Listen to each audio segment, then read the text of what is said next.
Here's the thing about what the Okay. Indians are doing. I mean, kudos to them for going for it, I Mm-hmm. suppose. Um, you know, they have a very good farm system, very highly regarded. Pomeranz was very highly regarded. White was pretty highly Sure. regarded. Um, but they gave up a pretty penny to get Ubaldo Jimenez. And the issue with Ubaldo Jimenez is you can really question whether that's worth the Sure. investment. Sure, he's cheap. Sure, he's young. Sure, he's signed long term. Sure, he's had a lot of Mm-hmm. success. But in the last calendar year, his ERA is over 4. His velocity is down 3 miles an hour this year. There was a huge red flag I saw. The Yankees who were in on him, they asked if they could do a physical on his shoulder, and the Rockies Right. said no.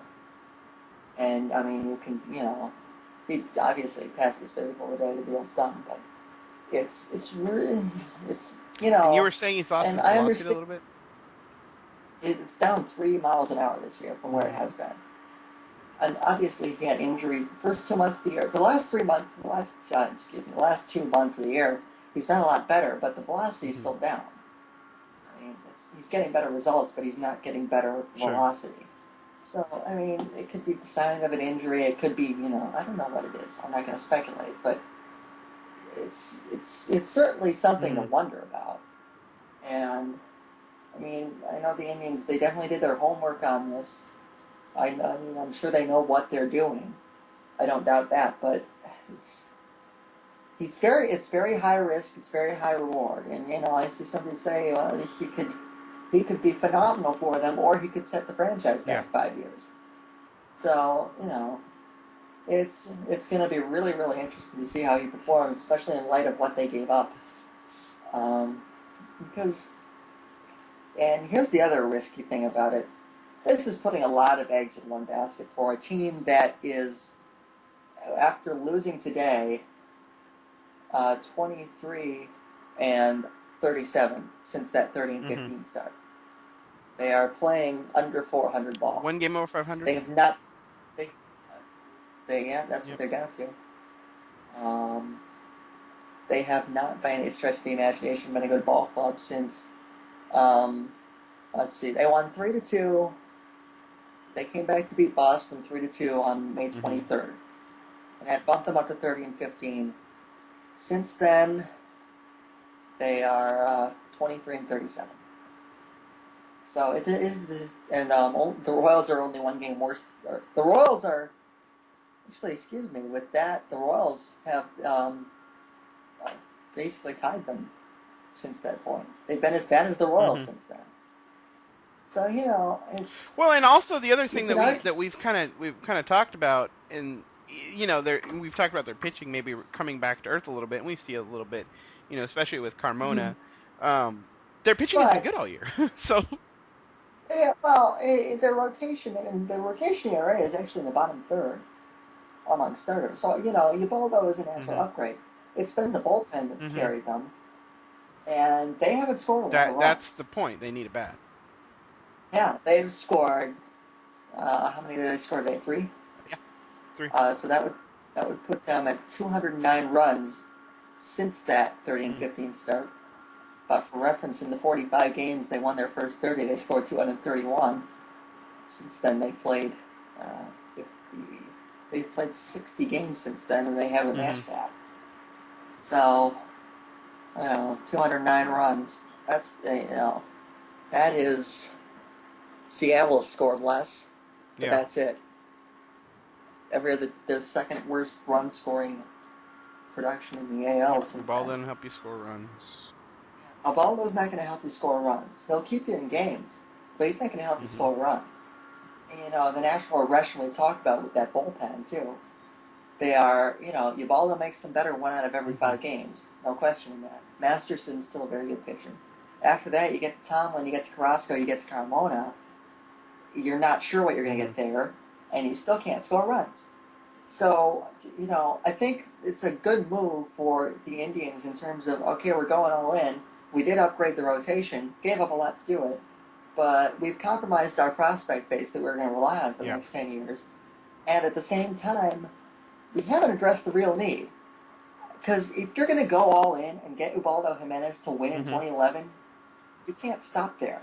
you can't stop there and Kosuke Fukudome. You got to do more Yeah, than that.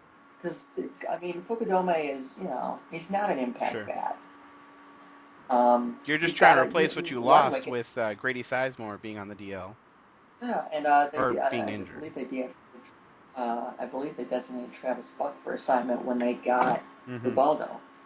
So it's if you're gonna go all in, you have to go all in. You can't. I mean, I'm sure the rotation had been an issue of late, but the offense, I'd argue, has been a Sure. bigger issue, and they didn't really do anything to Hmm. address it. I mean, Ludwig at a minimum, and I don't think Ludwig would have solved their problems, but at a minimum, you got to go out there and Right. get Ludwig. I don't know. I mean, I know they were in on Bourne for a while. I know they were in on Beltran before he got traded, but I don't think they were ever close to Hmm. anything. I mean, they were in on some of the big name outfielders, but I don't think they were ever really Sure. close on that. I don't think they were, once you get Ubaldo, you got to go for it. And you're either all in or you're gonna, a couple of pieces to augment what you have. And if you win, it's okay. And if you lose, okay, we got some really good prospects coming up, and we could be really good in a couple of years. It seems to me like they've compromised the really good Sure. prospects part, while at the same time they haven't gone all in enough to guarantee them at least the Because their postseason this window year. wasn't for this year. It was never building Yeah, for this year. they weren't supposed to win this year. It was, you could argue they could have started next year, but especially, five next 5 years or so, that was Hmm. their window. It wasn't here yet. And now what they're trying to do, they're trying to move up the window, but it's kind of jammed a Hmm. little bit. So, I don't really get it from their But they did trade standpoint. away Orlando Cabrera. Oh, yes. Oh, I won't miss him. Yeah. I mean, this is, we're both teams fans of AL Central teams, so this is pretty AL Central, so I'm going to talk about that a Uh-huh. little bit. Um, I mean, I was really puzzled by what everybody except the Tigers basically Hmm. did. I mean, we talked about the Indians and that they tried to go all in, but I don't think they went all in Hmm. enough. Um, I mean, the Royals are out. I don't know why the Didn't Royals are move insisting on Melky or hanging Frenchie. on to Melky Cabrera or Hmm. Francoeur, and instead trying to insist on some sort of top prospect. I mean, you can turn that into something, I'm sure. Yeah. I don't know why they insisted on that or holding on to their pitching. I mean, I think Jeff Francis could have had some value. Was it you that told me first Um, that Bob Dutton had a that the organization was fielding phone calls in the morning on Kyle Davies? yes, that was me. uh, And my response to that was, "Tell me who these teams are so I can yeah. mock them." I don't know the Royals. The Royals and the Cubs are sort of in the same boat in that they had some pieces that probably could have brought them Yeah. back something, but for whatever reason they held Well, on to I them. mean, with the Royals though, I mean, it's not like they needed to shed payroll. They're No, I mean the Cubs. Yeah, The Cubs need to shed payroll. the Cubs should really get rid of some of that dead weight that they're Hmm. not gonna. But I can understand. I just it puzzles me that they they have trade chips and they're not Hmm. moving them. So White Sox. I mean, they got rid of Edwin Jackson. They got Jason Frazier. I like Jason Frazier as a bullpen arm, but you saw last night all of a sudden they're looking for more rotation depth after they traded away Edwin Jackson, which puzzles me to Yeah. some extent. Because now you're Dude, you now had Jason the Frazier. White What was Sox. it? Yeah. I mean, the White Sox have a very solid 1 through 5, Absolutely. but I don't have any questions about Danks. You got Danks. You got what's his face, Gavin Hmm. Floyd. Burley has been Yeah. awesome lately. People kind of counted But Burley after out this that, year. yeah, I mean, it felt like Burley was maybe leveling off, getting old a little bit, but he's been Hmm. phenomenal for them. So that's as good a front three as there is. After that, here's your problem. Um, you're relying on Jake Peavy to one, Hmm. not get hurt, and two, be Jake Peavy. And both of those are pretty lofty assumptions at this point in his career because since he came over to Chicago, he's had stretches, but he hasn't been able to be the Jake Peavy that he Sure. was in San Diego. And of course, the injury concern is always, Yep. always there. Um, and and after that, you got Phil Humber, who's been terrible lately, and I think he's regressing to the to what he actually is. Um, I don't hate Bill Umber.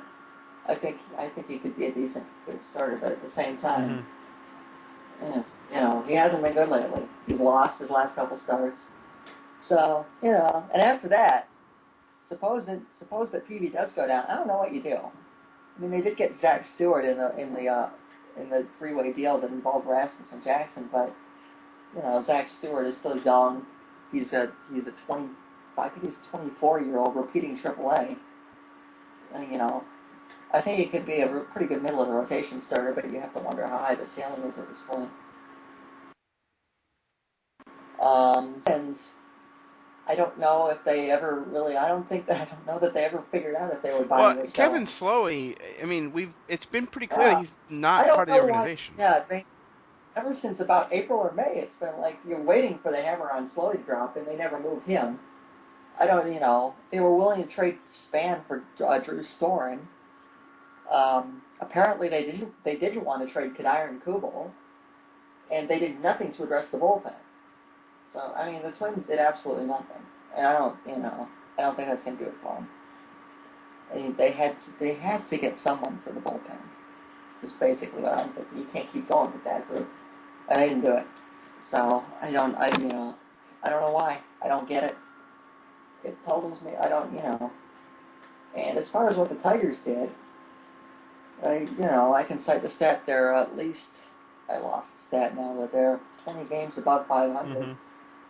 when they've got Justin Verlander, Max Scherzer, or Rick Porcello on the Hmm. mound for them. Even the four has become kind of a concern for Yeah, them. even the four.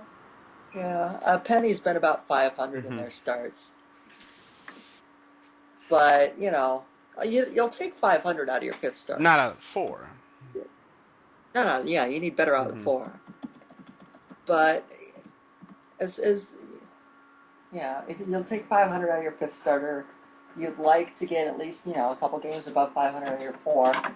Um, they've looked at this whole thing and studies. They'll show you that the fifth starter in the long run, it doesn't Hmm. matter as much.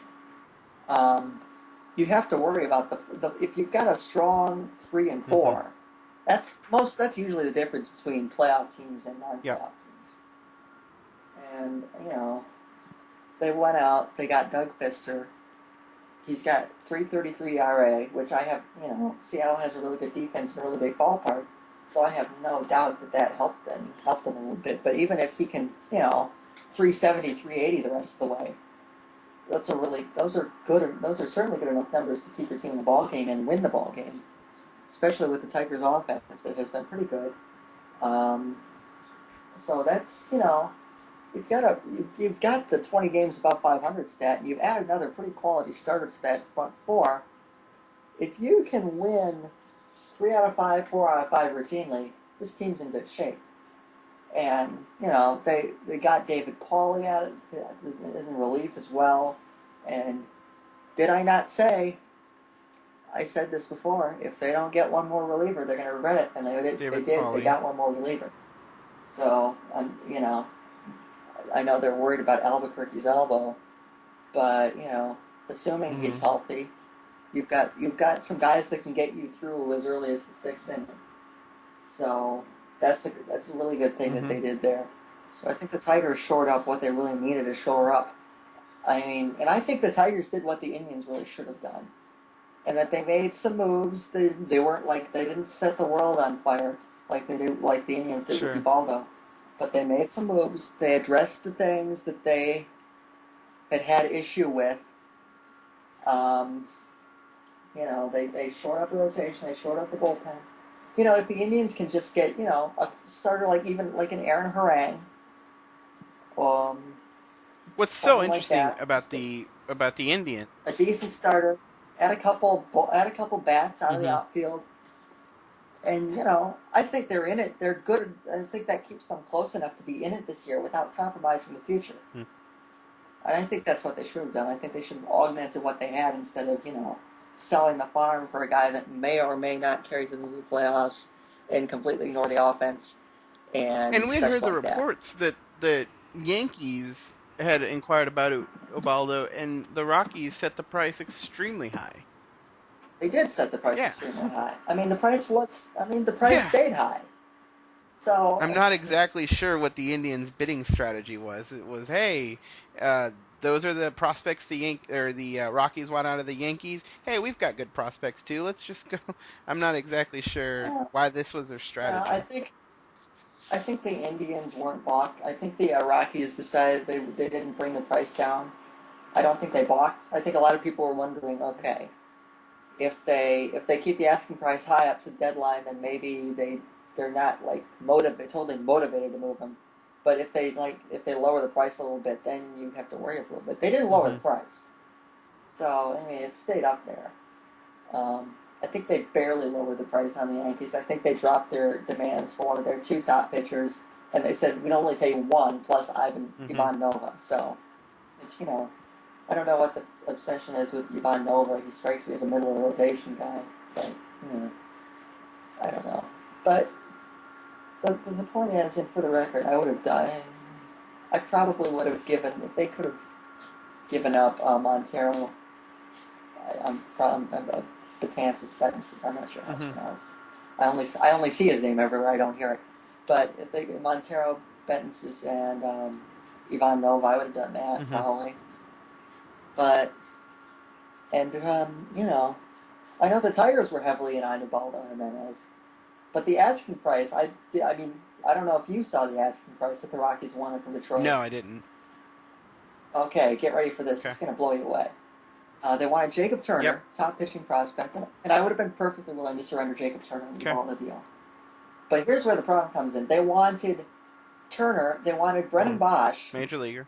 and they wanted either Rick Porcello or Max Scherzer. And I think the Tigers had identified the fact, notwithstanding what happened with this Fister deal, but I think the Tigers kind of made it clear that they weren't going to trade major leaguers. Right. Yeah, they didn't want to trade major leaguers, and really, I wouldn't have done that at all. I'm glad Hmm. they didn't do it. And um, really, the the thing is, if you're trading a guy like Porcello for Jimenez, you're upgrading one spot in the rotation, but the problem is Hmm. still there. You're not really addressing it. I mean, the objective is to add a fifth starter to augment the four you already have, not to swap one of the first four for a Yep. superstar.